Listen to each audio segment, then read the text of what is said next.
Startup Go, les nouveaux entrepreneurs, lancé par Virgile Delporte. Mais un jeune homme doit avoir des projets, même contrariés. Mais les projets, c'est l'avenir. C'est le point sur l'i du verbe entreprendre. Bonjour à toutes, bonjour à tous. Je suis ravi de vous recevoir pour cette deuxième émission de Startup Go, les nouveaux entrepreneurs. Aujourd'hui, je suis vraiment ravi de recevoir Eric Frandebeuf, CEO de la société Renjoy, qui a conçu un toit amovible pour les vélos, qui va nous en dire plus. Avec Eric, il y a 3 sujets que j'aimerais traiter. Le premier, c'est sa société, qui est une jeune société qui vient d'être créée, sa levée de fonds en cours, et puis évidemment lui. Eric, ça vous va comme programme ? C'est parfait. Ok, super. Alors, avant de commencer, je vous propose juste de découvrir une question mystère posée par mon invité lors de l'émission précédente, Baptiste Laurent, cofondateur de Vertuo et président de la société Vertuo. C'est parti. Bonjour, alors ma question du jour, qu'est-ce qui vous a poussé à devenir entrepreneur ? Ce qui m'a poussé à devenir entrepreneur, c'est l'aventure entrepreneuriale, bien sûr.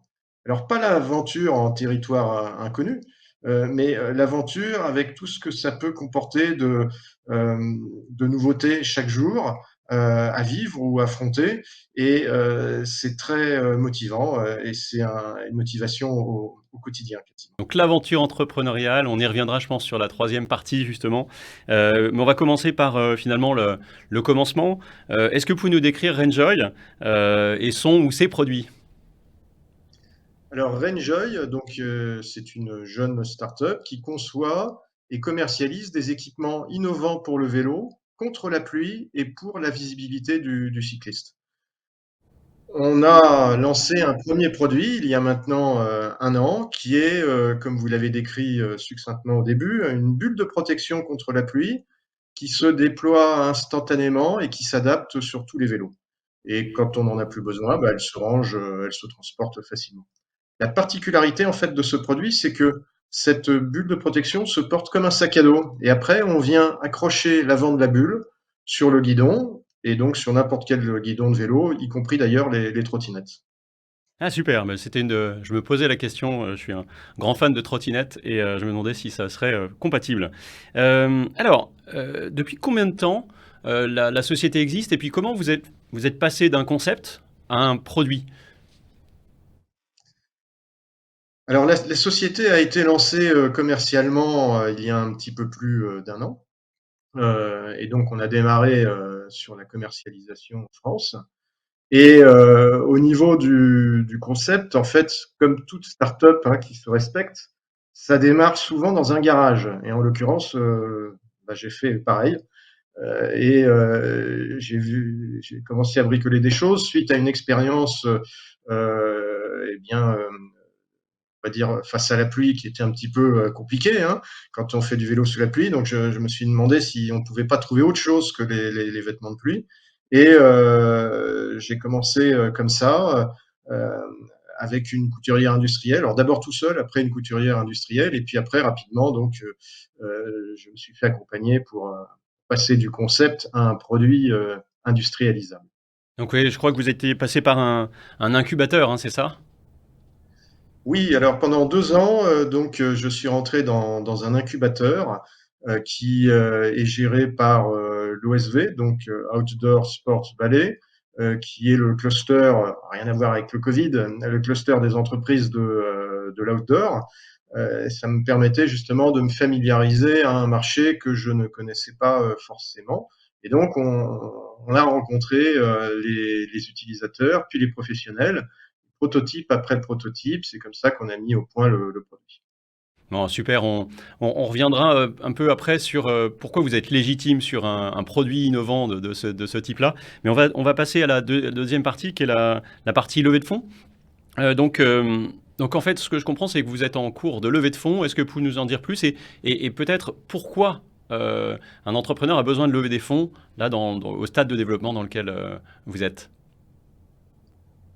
En ce qui nous concerne, la levée de fonds s'est rapidement imposée comme un besoin dans la mesure où on est sur un marché grand public, même mass market.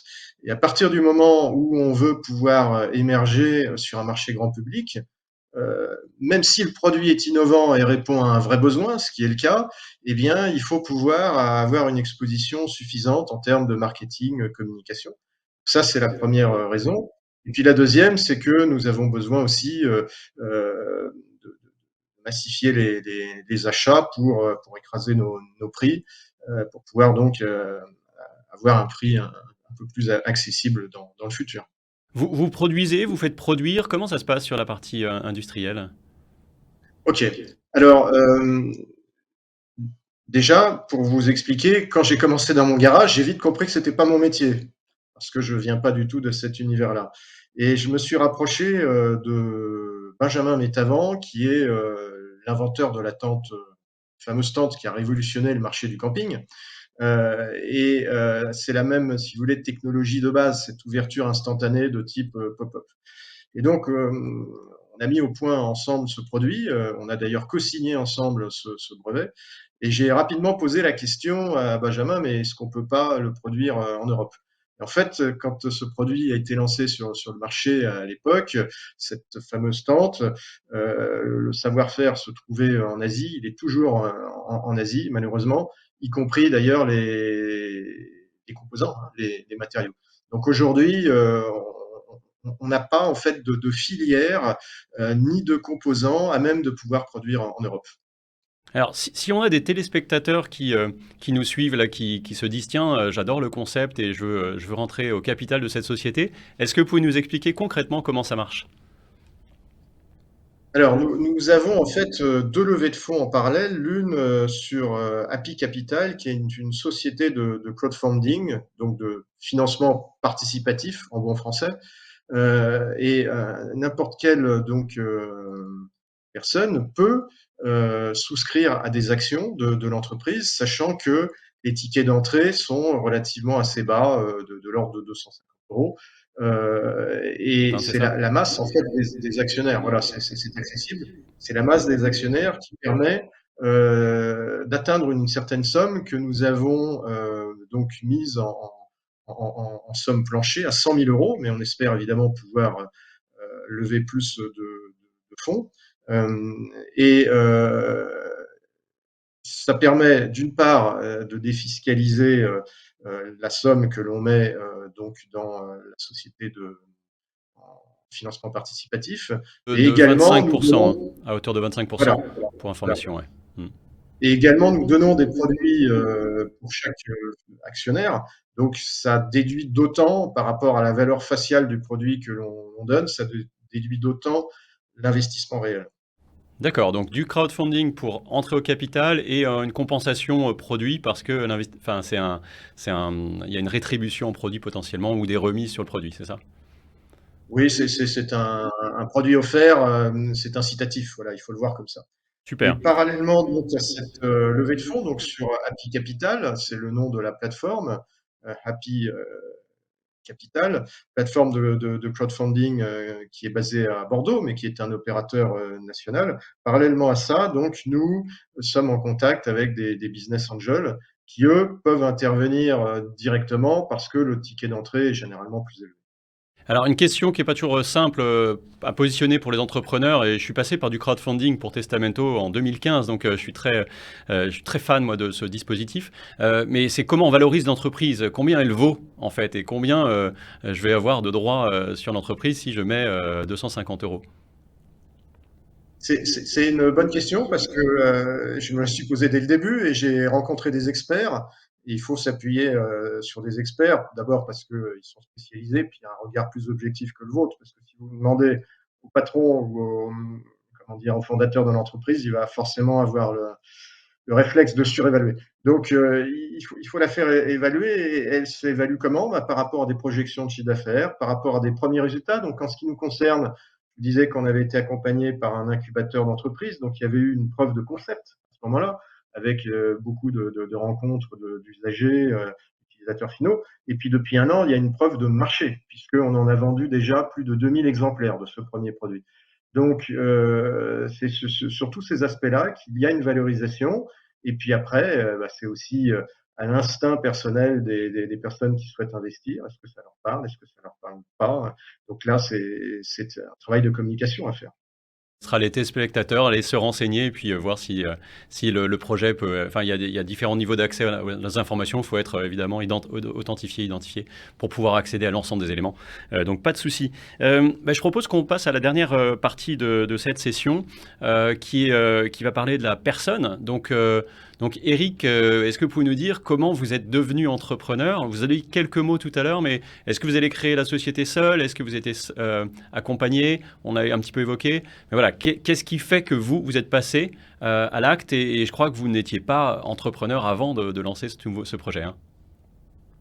Alors, j'ai été par le passé, mais il y a un certain nombre d'années, déjà entrepreneur, donc c'était pas ma première expérience, mais c'est vrai que ces dernières années, avant de créer l'entreprise Renjoy, j'étais salarié et j'étais spécialisé dans le marketing et plus exactement le marketing de l'innovation.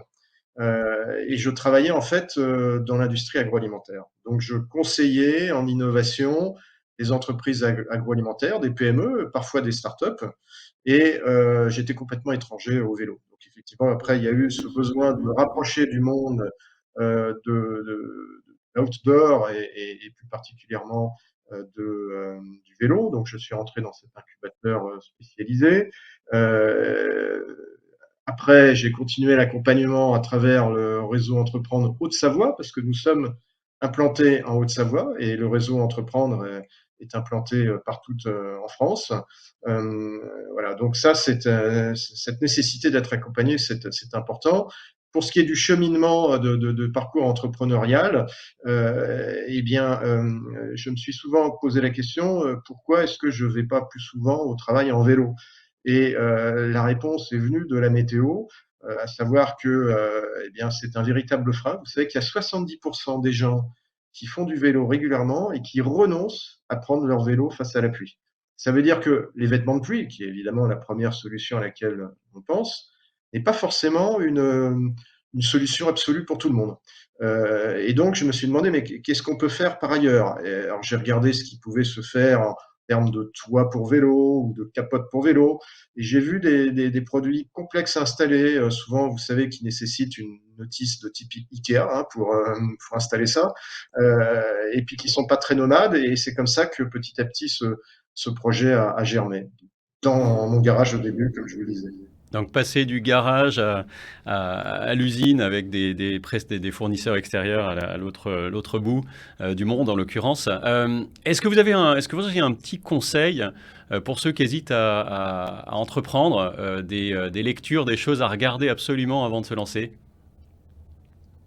Le conseil, c'est l'accompagnement. Je vous parlais de l'incubateur dans lequel on est entré, puis après le réseau Entreprendre, qui est une formidable initiative qui permet justement de faire en sorte non seulement d'accompagner l'entrepreneur, mais de ne pas le laisser seul, parce que c'est dur d'être seul, même si on a des collaborateurs, des partenaires, des salariés, c'est parfois difficile. Donc ça, c'est le premier conseil, d'être accompagné. Et puis le deuxième conseil, c'est d'accepter qu'il y ait des hauts et des bas, d'accepter aussi le risque. Vous savez, en France, la notion de risque est assez rédhibitoire, c'est-à-dire qu'on a tendance à la stigmatiser. Derrière le risque, il y a l'échec, et celui qui échoue, l'entrepreneur qui échoue, il est fini. Voilà. Donc il faut intégrer cette notion de risque, et il faut surtout savoir la diminuer. Et par rapport à tous ces accompagnements dont j'ai parlé, eh bien, on ne supprime pas ce risque, mais on le diminue considérablement. Donc voilà le conseil que je pourrais donner. Je pense que c'est un super conseil et clairement, moi je le relais également. On sait que les taux d'échec des entreprises, hein, de faillite, est extrêmement abaissé lorsqu'on est accompagné. Donc on est complètement d'accord avec ça. Mais écoutez, Eric, merci beaucoup pour cet échange. Je vais vous souhaiter évidemment un gros succès sur cette levée de fonds et puis potentiellement des ventes de Noël. Ça va être une période où il va peut-être y avoir un effet cadeau sur vos produits. Et donc, quant à nous, merci à vous, merci de nous avoir suivis sur cet entretien. N'hésitez pas à partager le replay de cet échange échanges avec vos amis, vos proches qui hésitent à entreprendre et qui peuvent s'inspirer du parcours d'Éric pour se lancer. Merci à tous et à bientôt. Startup & Go, les nouveaux entrepreneurs.